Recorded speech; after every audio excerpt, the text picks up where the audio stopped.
President Trump's indecision so far over whether to rescind DACA has Democratic leaders in a tailspin. Perhaps none have gone so far as the DNC deputy chairman, Keith Ellison, who made this comparison to Jews in Nazi Germany. Watch.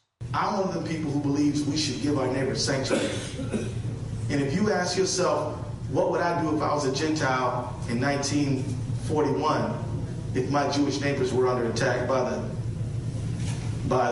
Nazis? Would I give them sanctuary?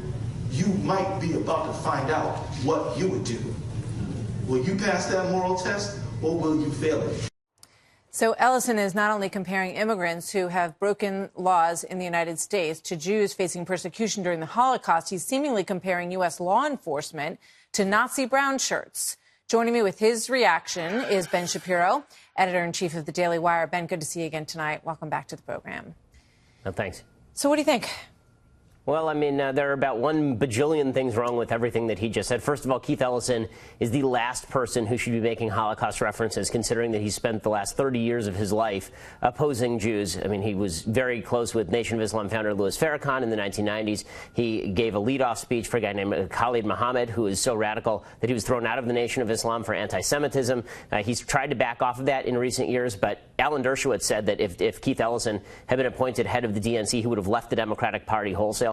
Keith Ellison is not the guy to be making this particular reference to begin. If Keith Ellison had been around in 1941, I have my doubts about what he would have done with Jews trying to hide from Nazis. But beyond that, the reference with regard to ICE, that ICE is somehow a Nazi force in enforcing the immigration laws, is just absurd. And the idea that people who are here illegally, who have been living in the country in largely freedom, many of their kids are going to public schools, they're taking advantage of public benefits, they have jobs here. The idea that this is the same thing as making legal citizens of your country illegal and then throwing them into concentration camps or gassing them is just beyond the pale. It's insane language from Ellison, but nothing shocking considering who Ellison is. I mean, unfortunately, it's become all too convenient in this debate to sort of go directly to the Nazi argument.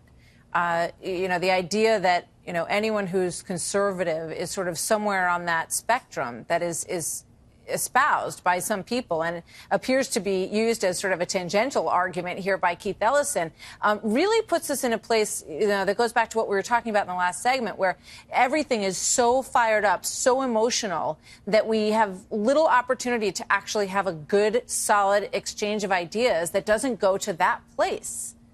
Yeah, I mean, on the internet, it's called Godwin's Law, the idea that the first person to invoke the Nazis loses the argument. Yeah. And in this particular case, I think this is a pretty good example of it. I mean, Keith Ellison could make a decent argument in favor of DACA. I think he would have to make a stronger argument against President Trump, who apparently wants to re-enshrine DACA with the help of Congress. Yeah. But again, comparing our law enforcement officers at ICE to Nazis is about the most insulting thing that I've heard since, the senator from Illinois, Dick Durbin, did the same thing with regard to our soldiers a few years back. So It seems like certain Democrats from the Midwest sometimes have problems with these sorts of linguistic analogs.